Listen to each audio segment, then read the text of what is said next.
Voices getting quiet, going to get crunk. Head back to Longview, Kelly popping trunk. I ain't even tripping, riding and I'm sipping. Let me come through, 4-4, steady tipping. On that new lap, watch the trunk crack. Let me sit sideways, CB running back. Maybe AP, maybe AD.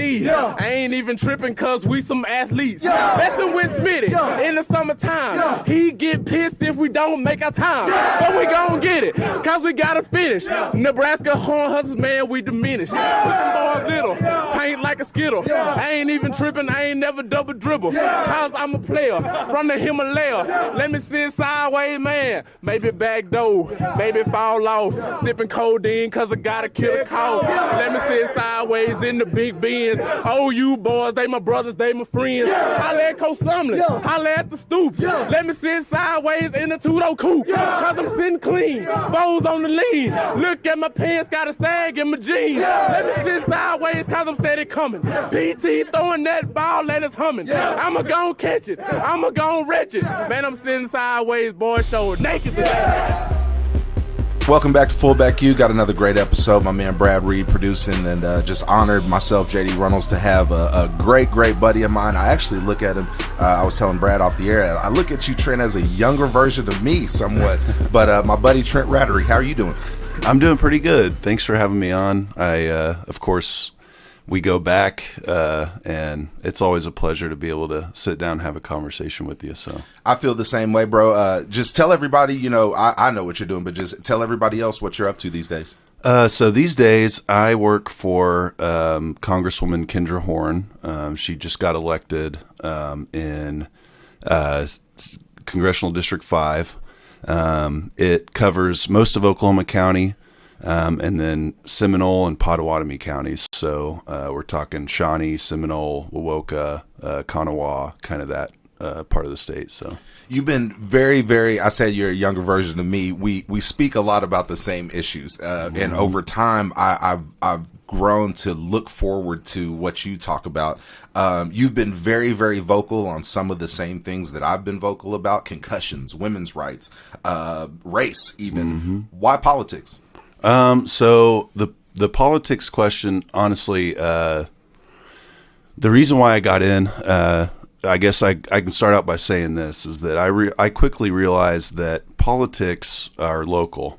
Whether we're talking federal policy or state, or ultimately it all starts with the voters here in Oklahoma and the voice of Oklahomans. I started out working with kids just after college, worked in a group home here in Norman. Also worked at the Boys and Girls Club for about 3.5 years. Actually coached one season of football at Moore High School, which was a blast. The kids in Moore are great. But anyway, yeah, as I started working at the Boys and Girls Club, I quickly realized that my efforts to help kids, I think, on the street level, were maybe not the most effective I could be with my background as an OU football player, and also just kind of my general who I am. And so ultimately I ended up deciding on a career change and got pretty lucky through some connections, and was able to kind of insert into the political side of things. But one thing about that is that, like I said, politics are local. And I think that it's something I feel so strongly about that I think everyone needs to be engaged in. You don't have to engage to the level that I did. You don't have to change your career, but the base level of that is voting. So at least vote. But even up from there, I would say, get involved, like learn about the folks that want to represent you, get to know them on a personal level. If you support them, volunteer. If you also support their ideas, then donate, So it's, I think that that's something I feel so strongly about, is getting more people involved, getting more voices. 'Cause I don't know if a lot of folks know, but, we have phenomenally low voting numbers in Oklahoma. And so I think that the in 2014, for the governor's race, we had about 32% turnout. So like 1 out of every 3 Oklahomans voted for their governor. So, and then this last year in 18 in a midterm, we actually kind of set some records. But even with those records considered, we still were under 50% of the populace voting. So I think it's something that's really important to me, and that's ultimately why I got involved. All great stuff. I just wanted to know who, if there is anybody, you kind of mentioned your journey. I'm coaching in more now, 7th and 8th grade football and basketball, so I know exactly what you're talking about there. But who are some people, a person that maybe inspired you to jump into that while you were doing your coaching and teaching? Honestly, it was like my friends and family. They inspired me in terms of they got sick of hearing me talk about it, and they said, "Go do something about it." And that's something that's a part of my personality, is that when I see a problem, I have to do something about it. Like I feel a very deep need to take care of that or to help. And so, as far as one individual that inspired me, I mean, honestly, the election of Barack Obama was very significant. And that, I think, is what he was the first president I voted for.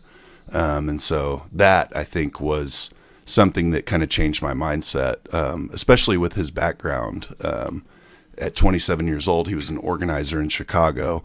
At 27 years old, I was an organizer in Oklahoma City. I mean, I'm not trying to say that I compared myself to Barack Obama, but it was definitely something where I could look around and was like, okay, this is very inspirational, even, to me. So, well, you mentioned that there's not many guys that go from football to politics. But what lessons do you take from football into your work?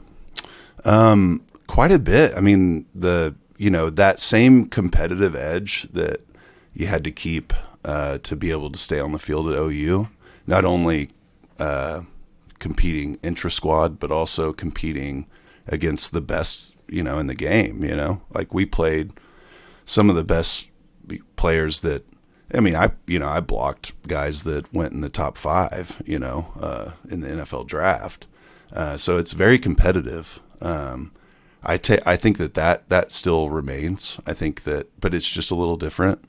My competitiveness is it doesn't look the same as it did as a player, but I can sense that it's still there. I mean, I work as hard as I possibly can all the time, which is just like at OU, which was ultimately the only reason I ended up playing at OU, was because I think of my effort. There's an intersection there where ability and effort cross. And I think if you have more ability, you don't necessarily have to give less effort, but you don't have to always expend all of your effort, I guess. And my ability was not, I didn't play at OU because of my athletic ability. I played at OU because of my effort that I gave every time on the field, under the lights. Also, in the weight room. Smitty may disagree with me, but No, absolutely. Schmitty's, he's all that and everything. And I felt what you're talking about, just the competition level that you go through every day. When you have that, I would imagine it makes a lot of things easier to deal with. This next question, I think you're the perfect person to answer this. And it's, our school, Trent, I mentioned that you talk about race. You did this before anything even happened. I'm a mixed kid. When racial issues do happen, I tend to try and throw out a good joke. I said I was the only person in Norman that should be making their face darker. Okay, I meant that. But I joke, but it's real issues that our school has had. We've dealt with a lot. How do you feel about certain issues that we've dealt with, and how do you feel about the team speaking out? So the team speaking out, I am 110% for. I mean, like I said before, I think that getting folks involved in the process, hearing everyone's voice, I think is vital. The players using their platform to increase awareness of their experiences here in Norman, I think is also equally vital. And so I applaud them for doing that. I think because it's not easy. It's not easy to be that voice in the room with, that's saying messages that some people maybe believe aren't really happening. People are potentially not even believing your experience. And so, that puts you in a point where it's difficult, and so I applaud their courage.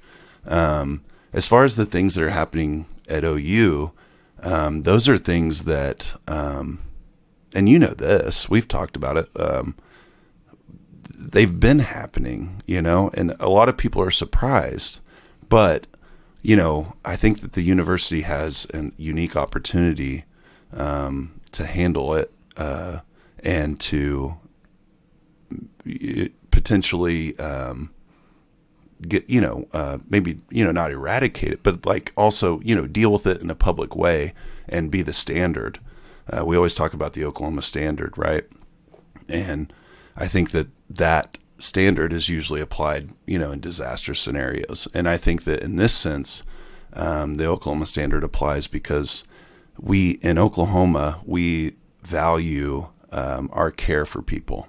We value helping people. And I think that the University of Oklahoma has an opportunity to epitomize the Oklahoma standard. I couldn't agree with you more, brother. And I'm so glad, and I've said this before, but you're the key to solving this issue. People don't want to hear from me. They want to hear from you. We could get into that all day, but we could also spend an entire podcast talking about your position coach, Kevin Wilson. He was our offensive line coach. Amazing coach. Let's just get that out there. But if you can, just talk about what that experience was like, maybe a funny story or something. Just tell me about Kevin Wilson. So I don't know if a lot of people know this, but Coach Wilson and I we had a unique connection. He was a North Carolina kid, grew up there, born and raised, wanted to play for his state university, right? For the University of North Carolina. Ends up getting a chance to walk on, earns a scholarship. Does that sound familiar? It does. And you know what? I did not know that about Kevin Wilson. I really did not know that. So I like to think he had a special place in his heart for me, and saw another kid from Western Oklahoma that wanted to play for his state university. And so we had that connection. So I like to think that, Coach Wilson and I connected on a different level than most people did with him or didn't. But he pushed hard. He demanded excellent effort, above average effort, which I feel like I delivered. He taught me to engage in football from an intellectual standpoint that I think has benefited me even in my professional career, is that I can see he always talked about concepts, right? And you don't want to memorize plays. You want to know the concept, why you're doing what you're doing, and understanding what your moving part is in the whole machine, right? And so he taught me to learn things not only where the rubber meets the road, but also from the 20,000 foot standpoint. And I think that benefited me, and we can get into later about, my football career, but it would have benefited me throughout my football career had it gone longer, but it has definitely helped me understand things that I do now too, like policies and institutions. So he was amazing. Like when you started talking about preparing for concepts, I mean, that really hit home for me. We were amazing at offensive line. The story I would tell you is, we beat A&M 77-0, and all of our offensive linemen are going to love this, but I still remember our offensive line doing up downs the following week because even though they scored a bunch, we didn't have enough knockdowns. Right. I mean, and it wasn't their fault, but that's just how Kevin Wilson was. There was a standard, and you were going to maintain that standard, if not excel, and that was it. Speaking of, you guys, I mean, when I was there, we called this show FullbackU. Yes, we've been blessed at fullback. We've also been blessed at tight end. I mean, when I was there, Trent Smith, a great guy, Chris Chester ends up leaving tight end, going to guard, having a great great NFL career. Jermaine Gresham, who you were teammates with, Calcaterra, Andrews, yourself. What's the success from that position group? How's that make you feel? That makes me feel good. I mean, I love, like Mark Andrews was my absolute favorite OU player, like for the last few years. That's awesome. Just seeing the big guy, run and catch, and even, I mean, hell, I think he even juked some people, It's, Mark Andrews was the tight end I always wanted to be. But, obviously, my ability, wasn't on par with, Mark Andrews or Jermaine Gresham or even, Joe John Finley too, and James Hanna. But so we've had some guys tied in. And honestly, especially those guys that were there whenever I was playing, we were a brotherhood. I mean, there's no other way really to put it. We were a family. I have no doubt if I bumped into Jermaine outside, we would hug, and it'd be like we never left. And then James too, and James and I have stayed in touch over the years because we split time at OU, and he went to the Cowboys. And yeah, you split time with a guy who has a 10-year NFL career, basically. Yeah, no big deal. Yeah. Right. Yeah. And so, but it's funny. Yeah, that's the funny thing is that it'll come up sometimes, that I played OU football because most people that know me professionally don't know a lot about that, because I guess I don't talk about it a whole lot, and so it's funny because then it's like, well, one of my best friends, plays for the Dallas Cowboys or whatever. It's like, and then also, or we'll be watching a game and we'll be watching the Eagles or something. I know that guy, and I'm like, oh, Lane Johnson, I convinced him, or I played a part in convincing him to come to OU, and now he's the starting right tackle for the Eagles. So, it's just, things like that. It's not necessarily something to build your ego around or to make you feel more important than you are. It's just something that makes me feel good because I played a part in helping people, get to where they are, or the times we spent together, the experiences we had, the jokes we shared, even the tears we shared in the losses. But that's what it's ultimately all about, I think. And some people, I don't doubt some people out there in the world get really into the name dropping and whatnot, but I think that for me, it's Lane from Kilgore, Texas, right? It's, Yeah. And so, and he's a very highly successful athlete with a Super Bowl ring too, which I'm a little jealous of. But anyway, yeah, I think that the important thing is that, and this too, is that as alumni, those experiences we shared, those workouts, those running the damn hills, the times that I almost vomited on my teammates' shoes, which the real ones know, I guess. I'll just say that. But anyway, that's what really matters. Now, you bring up the memories. I would have never thought it would have been a legendary deal. Just talking about Adrian Peterson's visit, that we watched film with him, but I tell everybody we were watching film. We showed him a run against Colorado. We ran an ISO, and there's this hole, and that you just saw his eyes just wide. You're like, okay, he's coming here. Yeah. So not to mention our offensive line led by Kevin Wilson. So I grew up, Trent. I don't know if you knew this, but I was a huge Florida State Seminole fan growing up. OU beats them in 2000. I get offered the following year. What was that your best game against Florida State? I've got you scoring a touchdown against them. I think you may have scored 2 on them. But talk about was that your favorite game, and what was that play like? So that was my first touchdown at OU ever.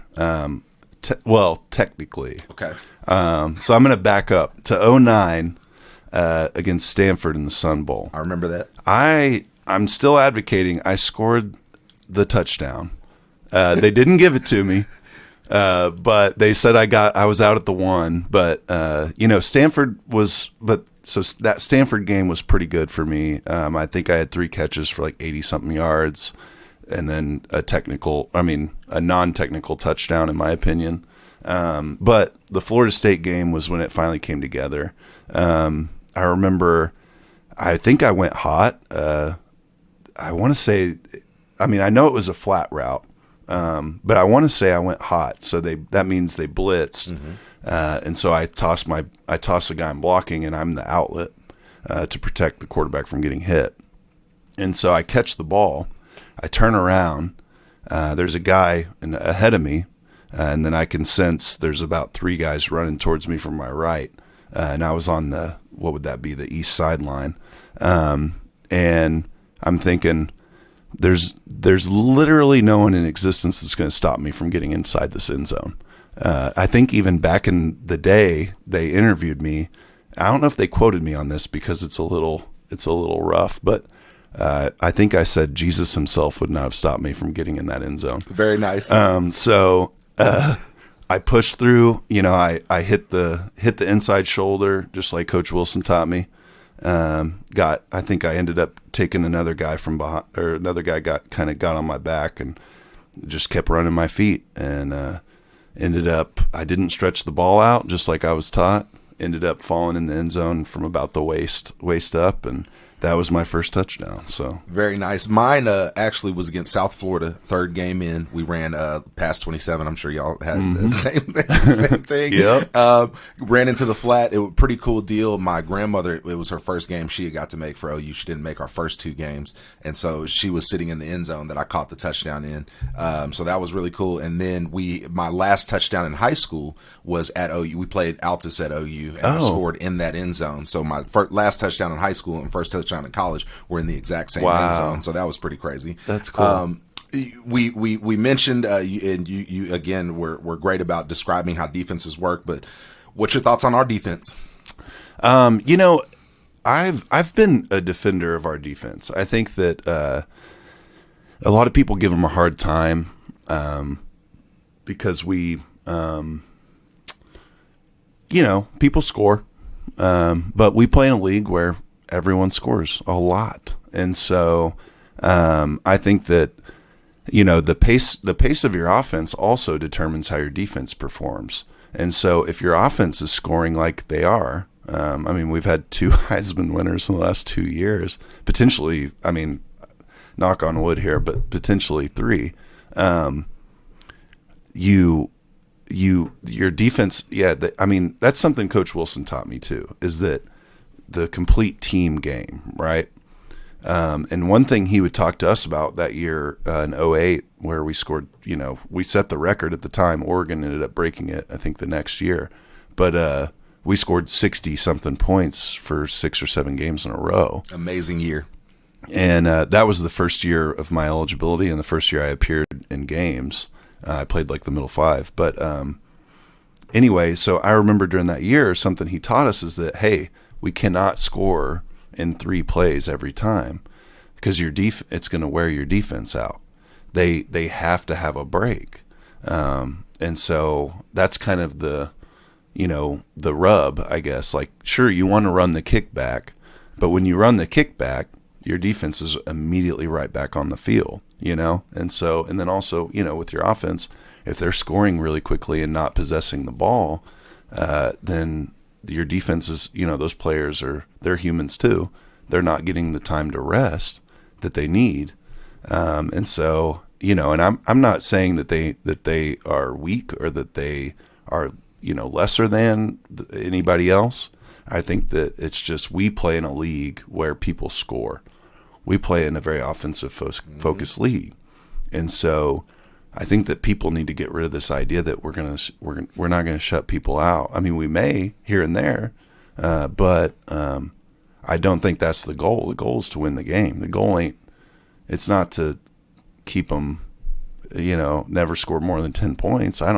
As long as you score 13 and they score 10, I don't care, right? Right, absolutely. the goal is to win the game. Absolutely. So, well, I think we're both X's and O's guys, Trent. But what I think people, and I've said it many times, but the majority, and I've done studies of the Biletnikoff finalists. The largest when they named the semifinalists, the Big 12 had the most.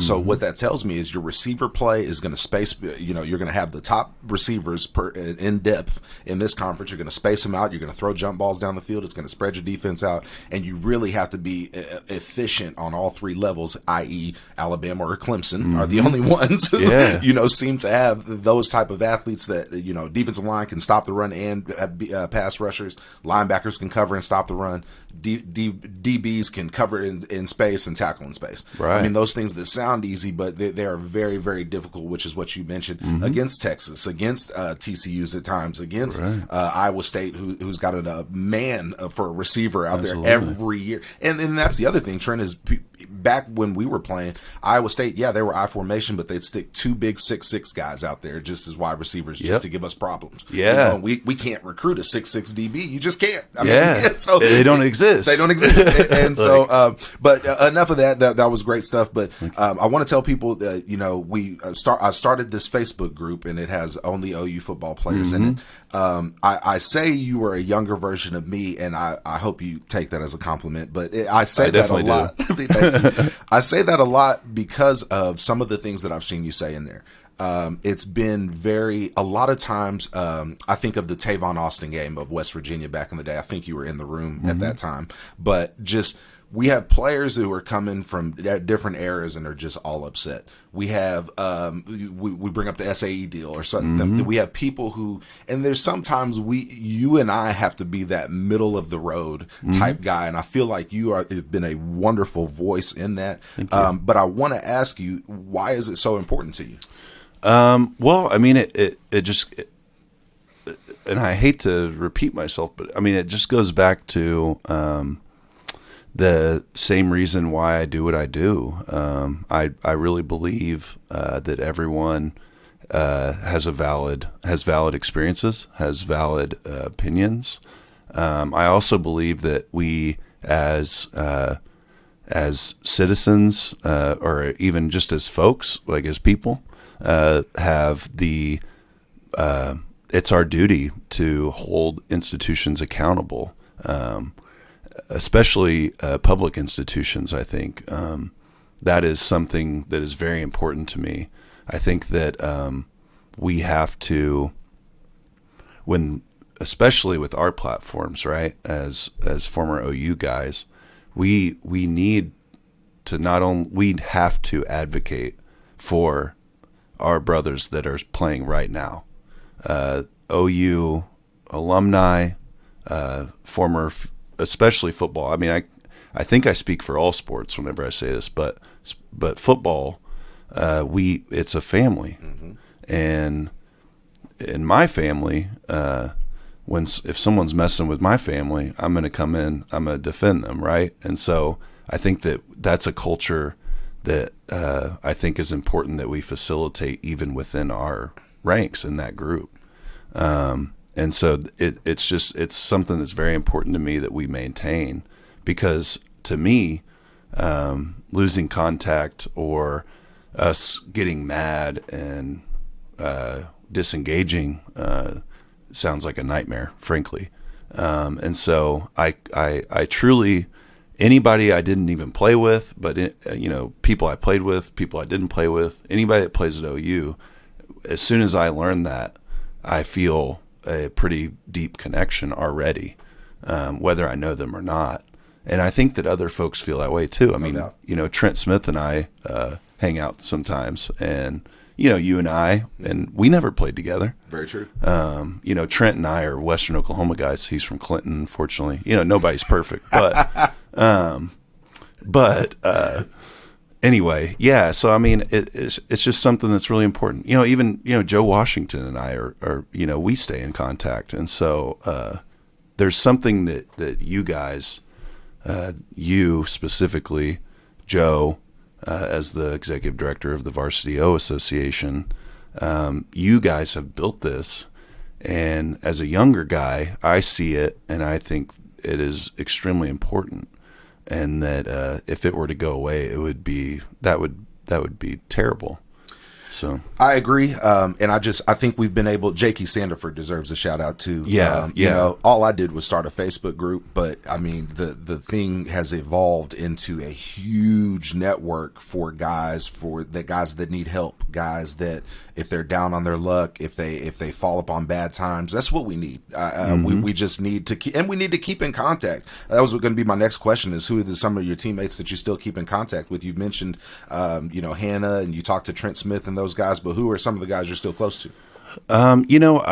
Recently, well, I guess it was about a year or so ago, I went to Gabe Eichert's wedding. Thanks, Gabe, for inviting me. It was beautiful. And there, you run into, Landry and Ben Hayburn, and I think Lane wasn't able to make it, but and then Trey Millard, and so. Yeah, I mean, while we may not talk terribly frequently, but that's kind of the magical thing about what we all went through together is that no matter how long it's been since you talked, whenever you do see each other, it's like you pick back up where you left off, and that's something that I hope a lot of the listeners, I hope that they have those experiences in their lives, because it truly is something to experience. No doubt. You mentioned earlier that you supported a lot of local kids. Are there any clubs, or do you still go to high school games? I'm seeing you around, so I'm kind of leading you into that question. But how do you support local kids? So I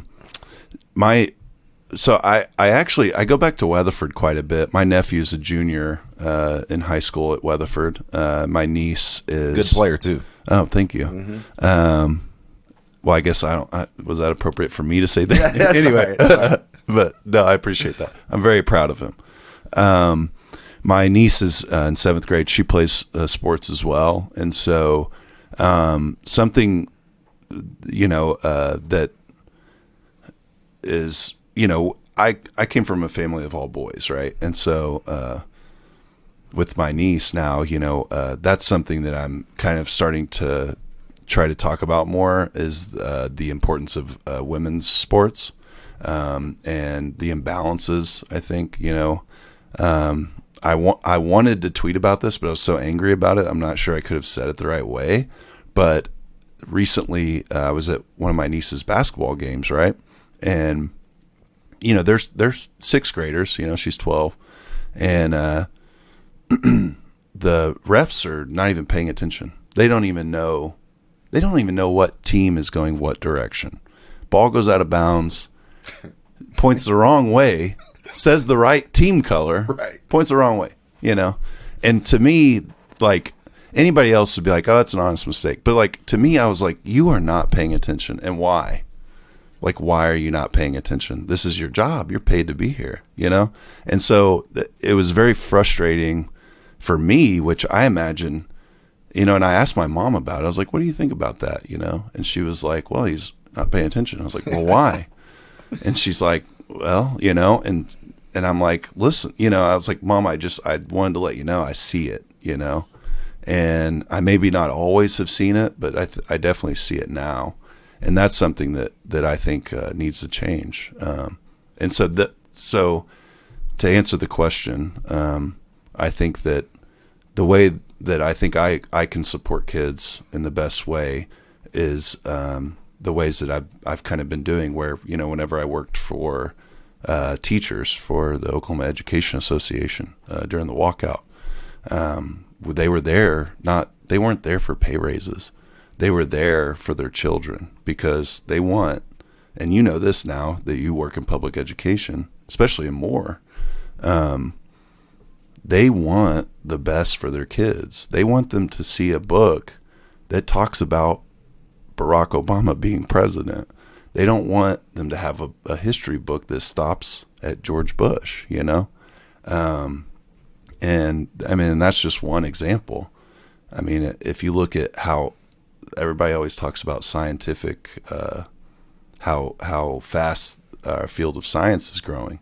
Imagine what the science books look like, and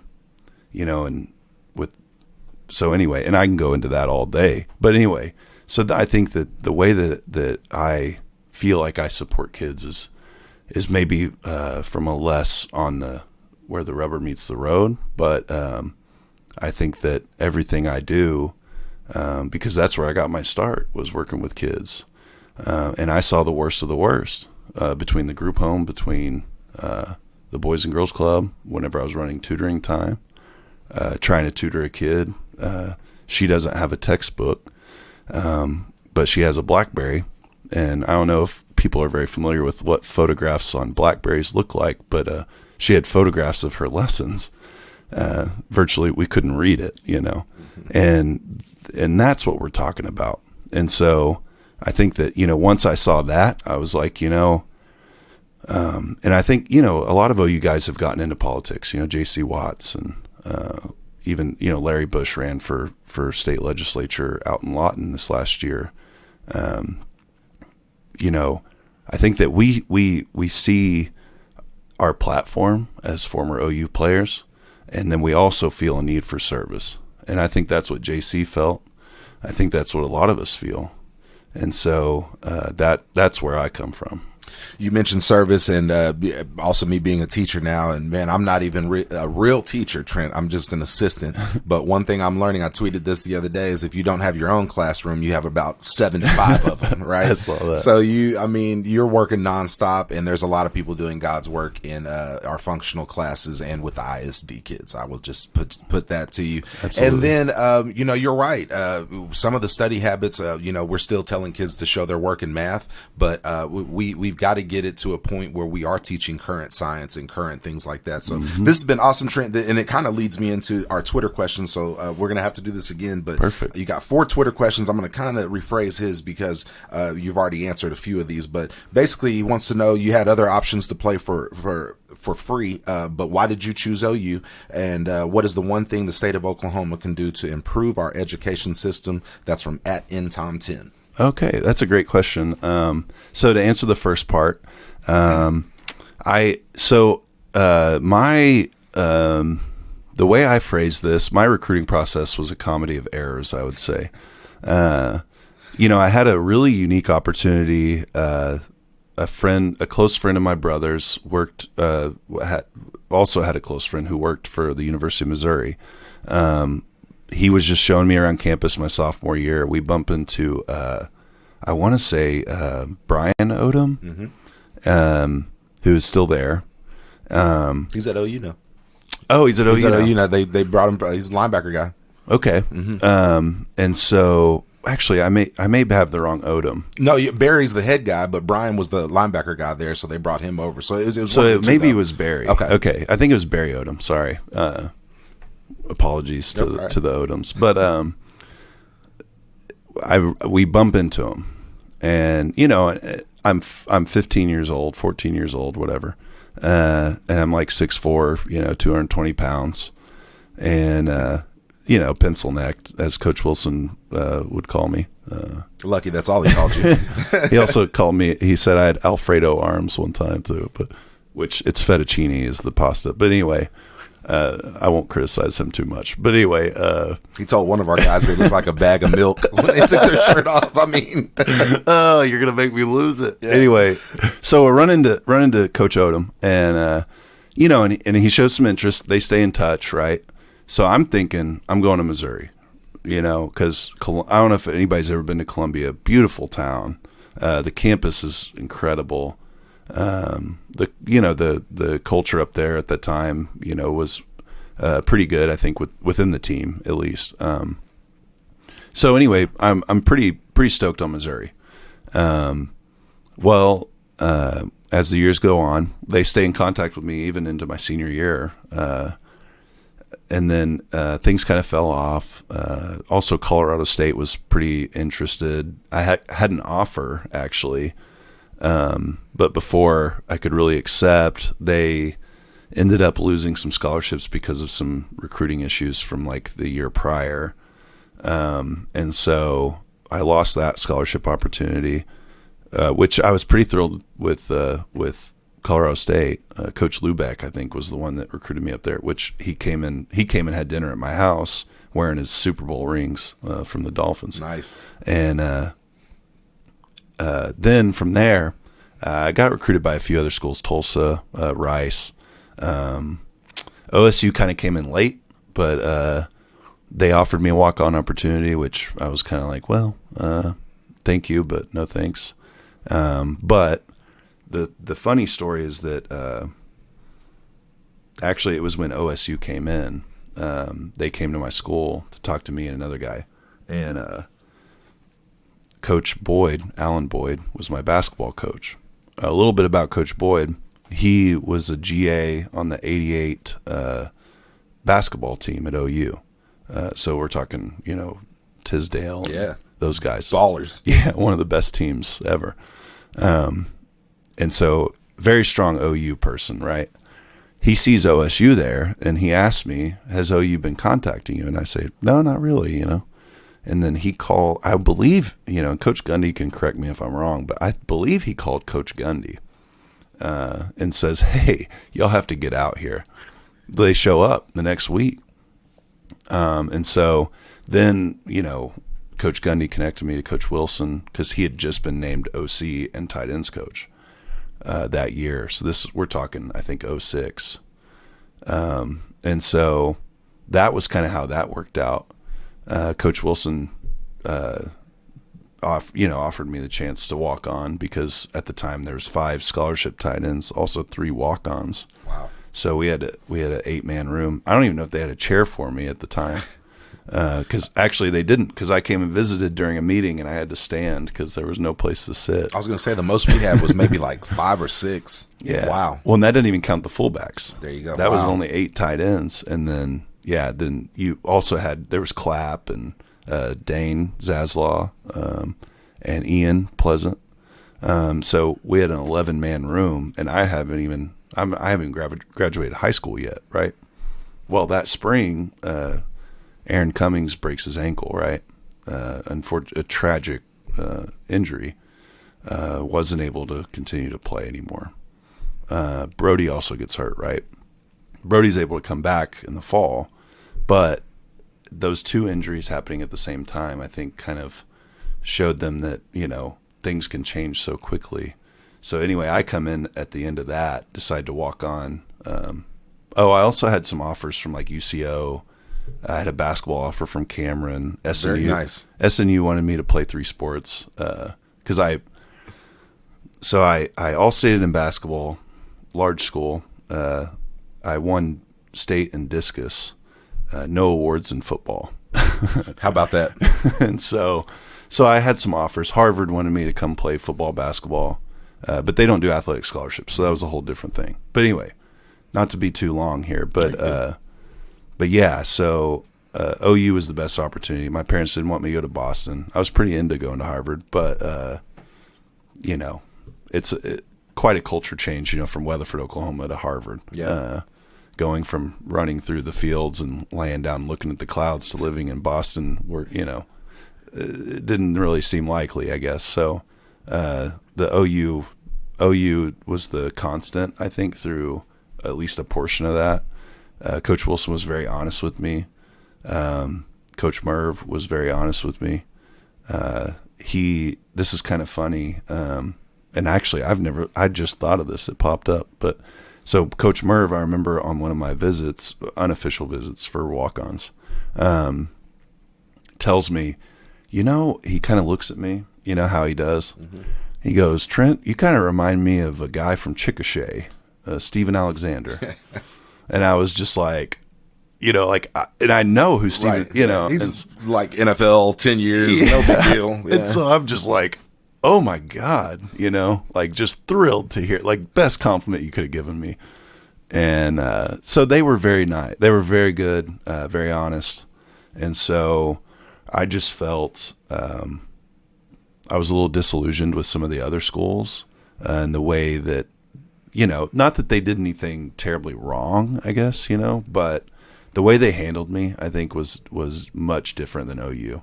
Mm-hmm. OU they told me, they were like, hey, you're a walk-on, but, they said, he said, Coach Wilson being we're going to put you in there. We're going to give you a shot. And he was like, but you're going to have to compete. You're going to have to work hard. You're going to have to gain weight. Because he told me he redshirted me for my own safety. Because I came in at like 225 and he was like, you're so skinny that if I put you out there, I'm concerned you're going to get broke off. Right. And so, which was kind of funny, he said it tongue in cheek, but it was true also. But when I showed up on campus, for my redshirt year, my first day, of 2 days, he, by day 2 or 3, he had me running with the ones, and it was probably largely to spell Jermaine and Brody in them, but, he immediately followed through this promise. That's awesome. And, so I definitely, I appreciated that quite a bit. It went a really long way. Also got to say what you think, the one thing that'll fix our education. Oh, so for education. So, one thing, I don't think there is one thing that's going to fix it. I think that it's going to take, and I hope that the listener doesn't, feel like I'm trying to skirt around his question, but I think that I come from a perspective, when it comes to policy that, we have to have to cover large institutions like that, we have to do a total policy type of thing. I think that so much goes into education, into our schools, that affect it on a daily basis. I mean, if you look at the criminal justice system in Oklahoma, we incarcerate women at the highest rate in the world. We incarcerate people of color, women and men, at the highest rates in the world. So I think that, when you have a kid whose parents, mother, father, anything, are being thrown into incarceration for, whatever reasons, I think that severely impacts the kid, and it increases the trauma that kid experiences. It also increases the trauma that parent experiences. So when the parent returns, if the parent returns, you have so many different levels of trauma. And I think that's something in our society we have to make more important. We have to identify how much trauma is in our society. I think that is something that impacts all of these systems. For education, I think that in terms of just the schools, I think that we need a lot of the general public, I think, and maybe even, some of our leaders, need to rethink kind of what schools are. I think that they need to be more of, in terms of, so dealing with that trauma. They need to be, there needs to be more trauma-informed care, which I know the State Department has done a pretty good job of training a lot of teachers and folks on ACEs. I know that started, I think, this last year. So I think that, really that is a really important thing. I think increasing our awareness of mental health, and how much trauma affects mental health. And then also, kids they're on the internet now. They see when I was a kid, when I was in junior high, I only saw the president speak on TV, right? Well, a kid can get on their Twitter account and they can see, someone who is, saying whatever, and so I think that we're living in a different world.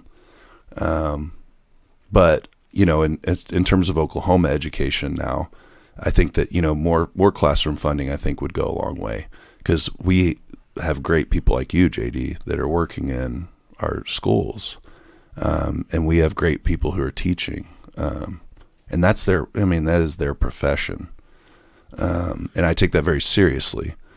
And so I think that, more classroom funding would go a really long way.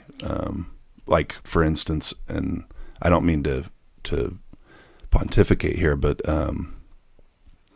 when I started school, it was just after 1991 and the last teacher walkout, right? They got a lot of funding. They got a lot of mandates that held, they mandated libraries. They mandated new textbooks. They, classroom sizes. So I grew up in a school system where I had less than 20 kids in my class, right? Every year. I had a fully stocked library. We had brand new textbooks. By the time, I got to high school, the textbooks were about as old as that walkout was, right? So, I mean, it's something that the previous way of handling it has been, we'll do something in 1990 and then we'll wait till 2018. And that just can't happen anymore. The way that we can prevent that from happening is by folks like your listener there that tweeted that question, is you have to get people involved. You at least have to vote. That is extremely important. Like, that is literally the least you can do. If you can do anything else, you need to do it. I would say time, money, and effort. Seeing it, you handle it from the policy standpoint, Trent, and you keep doing that great job. And I'm going to just show up every day. But pencils, paper, teachers have to pay for these things out of pocket sometimes, man. You'd be amazed. And I don't even get it. How many kids, JD, I don't have a pencil. Coach, I don't have a pencil. It's like, who shows up to class without a pencil? But it just happens every day. So little things like that, if people can volunteer their time, we need more males in schools. Kids are hyper and things like that. We need a lot of help. But also, you mentioned three of my old teammates, Dane, Clapp, and Brody. And I must say that proud moment was when we moved Brody from defense over to offense. So I was a part of that transition for him. And I got to give Brody credit, and you can comment on it if you want. To me, he was the best all-around football player I've ever seen. The dude could literally play almost anything but quarterback. I've seen him play. But Jordan P. Morgan, at Jordan P. Morgan, is our next question. He wants to know, how do you balance speaking on politics with your family or as a sports personality in general? That's a good question. Before I answer it, I do want to talk about Brody. Go ahead. I mean, the Newt Rockney of modern day. I mean, just an incredible blocker. When I was young, coming into OU, he quickly became the person that I wanted to epitomize. And he was a huge inspiration for the way I styled, the way that I played. But anyway, so for the question, how do I balance talking with sports and politics? Okay. Well, I mean, sports is a light subject. We can, and I enjoy, I know people can probably tell from, I enjoy telling a good story, but and I enjoy, the art of conversation. But yeah, talking sports, I think, is always a light subject. I think that, if you feel, my advice would be, if you feel that you're in a situation where, the harder subjects, the things that are going to get closer to your heart, and are, I'd say sports is always a good one to kind of lead with. Cause that's something I think as Oklahomans, we all have in common. I mean, whether you're an OU fan or not, you definitely are a fan of something, probably, in sports. And so I think that's something good to lead with, to soften things up.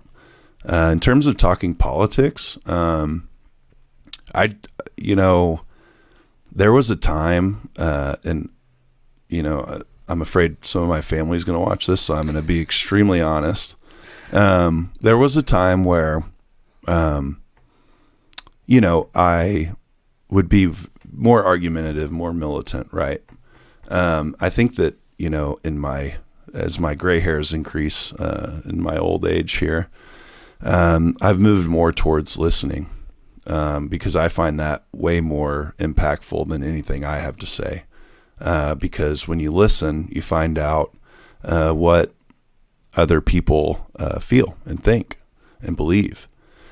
And I think that, in shaping how you feel about anything, it's important that you get other perspectives too. And so I think that it's very important to listen. because ultimately, and I think that, social media has provided us plenty of case studies on this. If you come in trying to convince someone just to change their mind, to believe what you believe, I don't think that's going to happen. I don't think that that's going to necessarily work. I think that the times where people are able to change their minds are when they feel heard.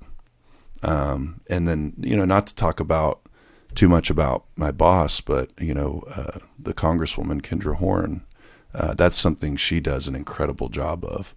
She listens, and she engages people.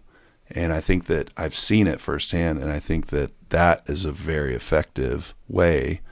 And it's not manipulative, it's just engaging, and trying to not become, using that anger, that energy for good, and we had to learn that as football players, yes, right? Sir. Absolutely. 'Cause you can't just get mad and go off and punch someone, right? You're out of the game. They won. So, and it's the same. You have to try to work out how to use that energy for good. And I think that the way that I do it is I channel all that into actively listening and to taking those points that people are telling me and then trying to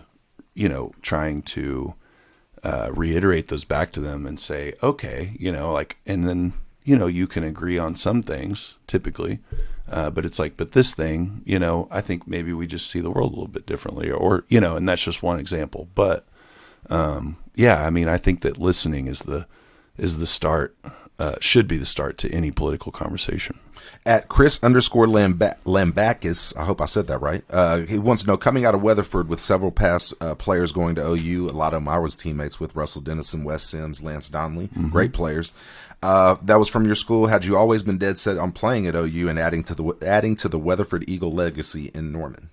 Yeah. So, like I talked about earlier, there were a few other kind of minor opportunities to play other places, but the one place I always wanted to play was OU.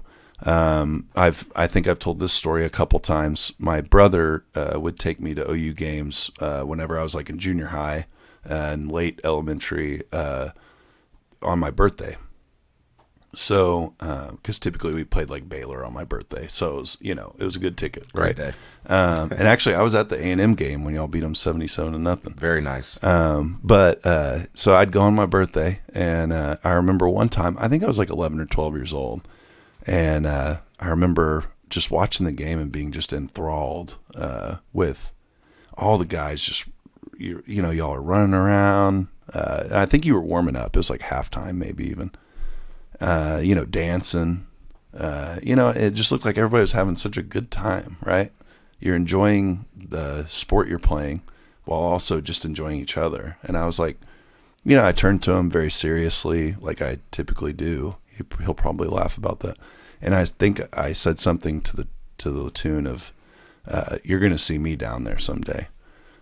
So to answer the question, OU definitely was a focus for who I wanted to play for.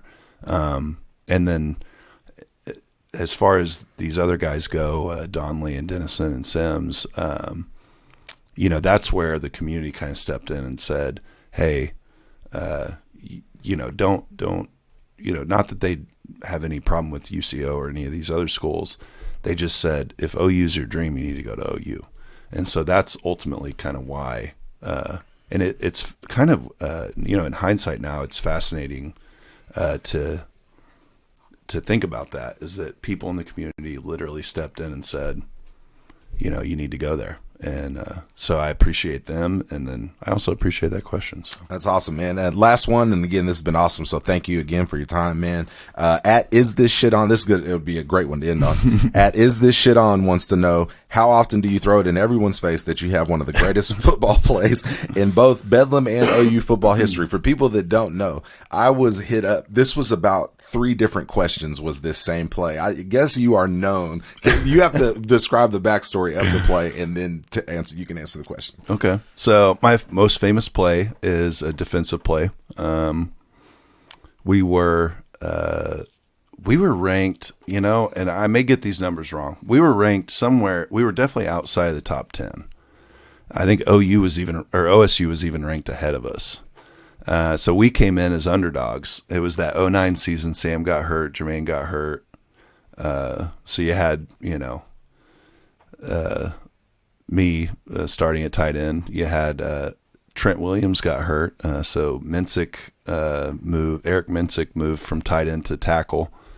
And then, which, Trent Williams was a huge loss, obviously. So we had a rough season, but we're playing OSU. We're running the clock down. We're up 27-0.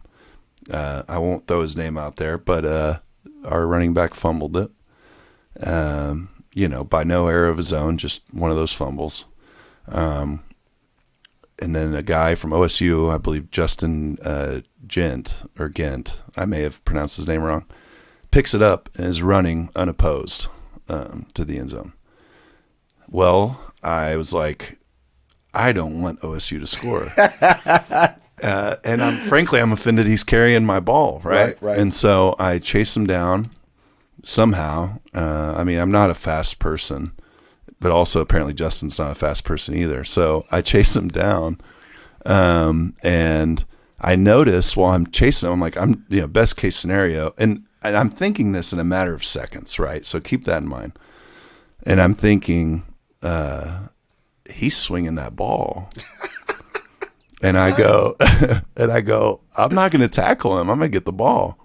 And so I just throw, it was like when you like blow the fronds off a dandelion, right? It's like I just grabbed his arm and just threw all my weight down and squeezed, and that ball pops out, and I see it.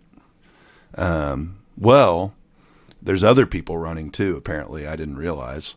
The ball kind of bounces around, an OSU guy kicks it, and I'm punching the ground. If you watch the video. We'll put it on, don't worry. Okay. I'm punching the ground because I'm like, I got the ball out, but now I don't, Anyway, a guy kicks it, and it literally lands where I'm punching the ground. And all I have to do, and I'm already on my knees, so all I have to do is just pick it up. And that's what I did. I picked it up, laid on it. And then crowd goes wild. I think Gerald McCoy came out, gave me a pretty fierce side bump. Coach Stoops. I ended up getting a game ball. Fantastic. So that is the inside, I guess, of my most famous play that is a defensive play, even though I was an offensive player. Wow, that's fantastic. I mean, if it makes you feel any better, Trent, people only know me from either the Hard Knocks, or you already know where I'm going with it. Hard Knocks or Go Raiders, where the damn Tech fan is yelling at me after the game. So at least it's a football play. Yeah. But again, man, this has been awesome. Thank you again, brother, for coming in. Thank you to my producer, Brad Reed. This has been a great episode of Fullback U with Trent Ratterree. Thanks for having me on, JD. I really appreciate it. No problem, brother. Thank you, guys.